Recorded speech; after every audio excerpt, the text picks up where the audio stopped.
Hi students, welcome back to my YouTube channel. मैं अंजू दुआ स्वागत करती हूँ आप सबका आपके अपने यूट्यूब चैनल पर। आज की वीडियो में हम रेशियो एनालिसिस ही कंटिन्यू करेंगे क्योंकि इसमें बहुत सारे डिफरेंट रेशियोज हैं, बहुत सारे फॉर्मूलेज हैं, तो उसके अकॉर्डिंग हम वन बाय वन सबको कवर करेंगे। आज हम डिस्कस करेंगे सोल्वेंसी रेशियो का ही जो थर्ड पार्ट है, that is proprietary ratio. Proprietary ratio में हम क्या देखते हैं, शेयर होल्डर फंड्स कितने हैं हमारे, और share holder funds divided by total assets. तो यहाँ पर इसका क्या बेसिक मोटिव है या क्या बेनिफिट है इस फॉर्मूले का। हमने अभी तक जो पहले दो रेशियो स्टडी किए उनमें हमने डिफरेंट दोनों फॉर्मूले के अकॉर्डिंग हमने स्टडी किया कि शेयर होल्डर फंड्स क्या होते हैं, टोटल एसेट्स क्या होती हैं, तो वो हम फाइंड आउट कर चुके हैं। हमें पता है कैसे कैसे हम फाइंड आउट कर सकते हैं, किन किन फॉर्मूलोज को यूज कर सकते हैं। बट हम यहाँ पर देखेंगे कि प्रोप्राइटरी रेशियो कैलकुलेट क्यों करते हैं, क्या इसका मोटिव होता है और ये क्या फाइंड आउट करने में हमारी हेल्प करता है। तो यहाँ पर देखो, it measures the proportion of total assets financed by the proprietors.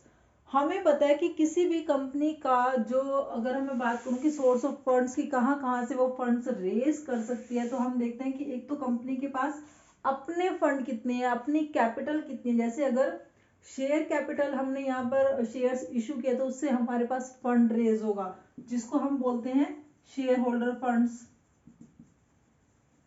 और इसके अलावा दूसरा ऑप्शन क्या होता है कि हम बाहर से फंड रेज रहे, हम कुछ लोन्स ले, बोरोइंग्स ले, तो वो आपके लिए फंड रेज करेगा।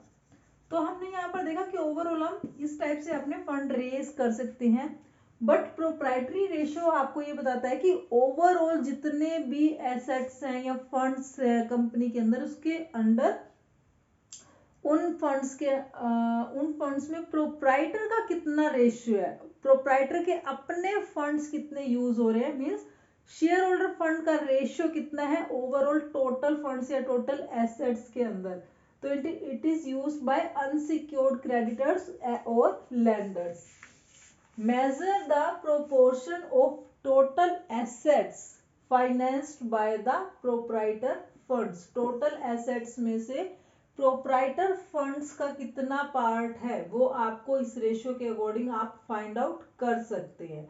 तो यहाँ पर इस फॉर्मूले में कुछ खास चेंजेस नहीं है, हमें बस वही चीजें फाइंड आउट करनी है। But share holder fund and total assets हमें इस फॉर्मूले में चाहिए, तो जिसकी हेल्प से आप फाइंड आउट कर सकते हैं प्रोप्राइटरी रेशियो। ये भी आपका प्योर रेशियो में भी हो सकता है, मीन्स आपको आंसर रेशियो में भी दे सकता है, और एज वेल एज परसेंटेज में भी आपको आंसर गिवन कर सकता है प्रोप्राइटरी रेशियो।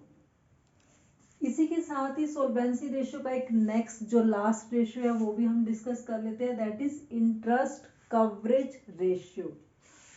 हम जब कोई भी बाहर से फंड रेज करते हैं, मीन्स हमने कोई लोन लिया या बोरोइंग्स की, तो उस पर हमें कुछ इंटरेस्ट भी प्रोवाइड करना होता है।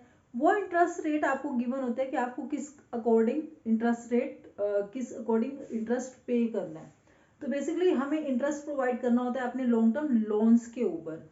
तो यहाँ पर ये रेशियो हमें हेल्प करता है कि ओवरऑल कंपनी ने कितने प्रॉफिट अर्न किए, और वो जो अवेलेबल प्रॉफिट है आपके पास, उस प्रॉफिट में से आप how many times you can pay interest on long term debts और लॉन्ग टर्म लोन्स और बोरोइंग्स।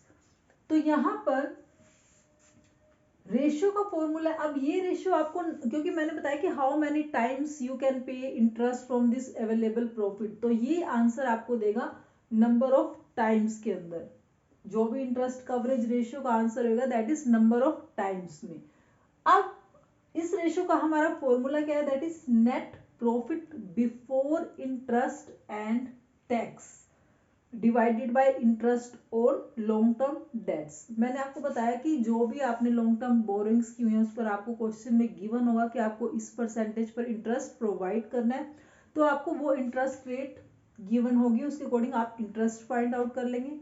अगर सपोज मैंने आपको बताया कि लॉन्ग टर्म बोरिंग्स जो भी होती हैं उसमें आपकी डिबेंचर्स भी आते हैं,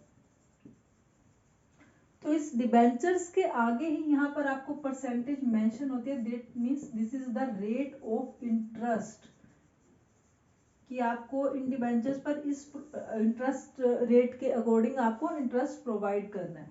तो ये जो भी रेट मेंशन होगी वो आपकी इंटरेस्ट रेट होगी। अब मैं इनकी हेल्प से इंटरेस्ट अपना फाइंड आउट कर लूंगी। नेक्स्ट है मेरा net profit before interest and tax.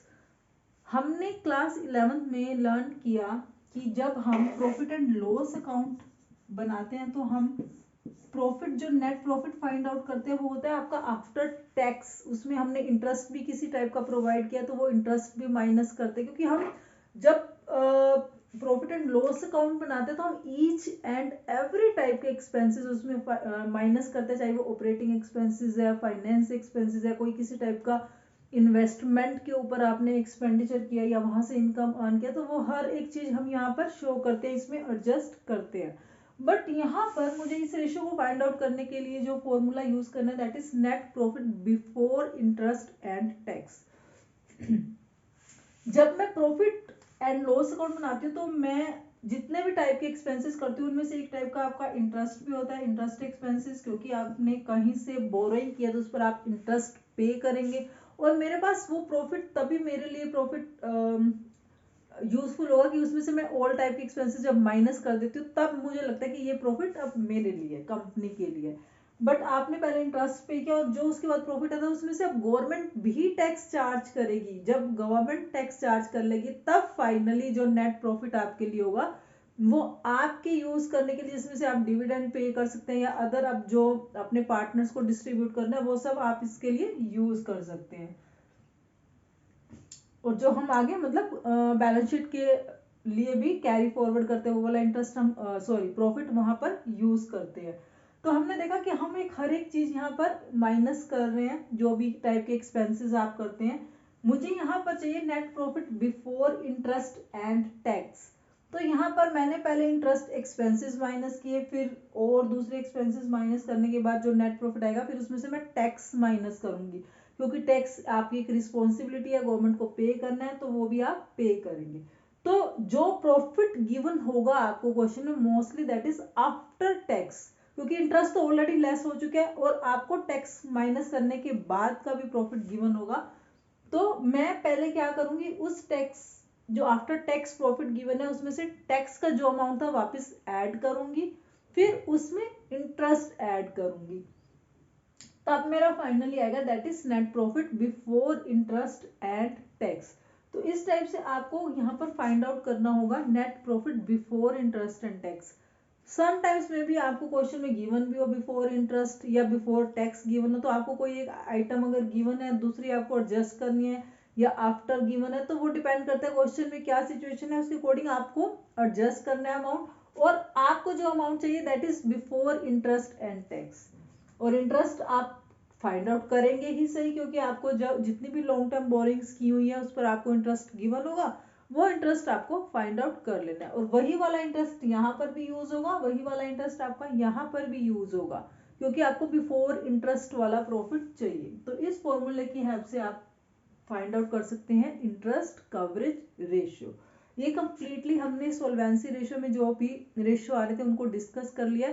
Next video में हम डिस्कस करेंगे नेक्स्ट एक्टिविटी रेशियो के अकॉर्डिंग जो भी फॉर्मूलेज आएंगे उनको हम वन बाय वन डिस्कस करेंगे। तब तक इनसे रिलेटेड आप कुछ क्वेश्चंस कीजिए ताकि आपको कुछ डाउट्स आए तो वो आप नेक्स्ट क्लास में या मुझे कमेंट बॉक्स में मेंशन कर सकते हैं कि आपके क्या डाउट्स हैं, मैं उन डाउट्स को क्लियर कर लूँ। Thank you, take care, bye bye.